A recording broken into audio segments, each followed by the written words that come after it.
Kahit abala sa trabaho, ibinandera ng singer-actor na si Billy Crawford ang kanyang pangungulila sa misis na si Colleen Garcia at anak na si Amari. Hindi magkasama ngayon ang mag-asawa dahil may mga proyekto ngayon si Billy sa France, habang ang kanyang mag-ina ay nandito sa Pilipinas.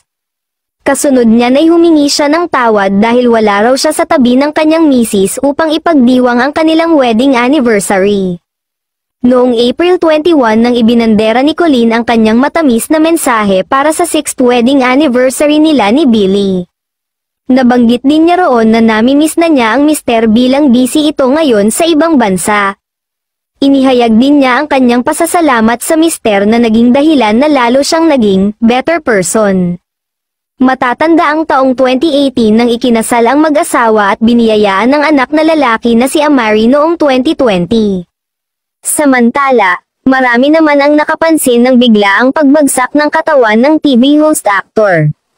Ngunit nilinaw ng aktor ang kung ano-anong ekspekulasyon ang lumalabas sa mga balita.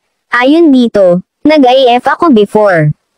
Nag-intermittent fasting ako before.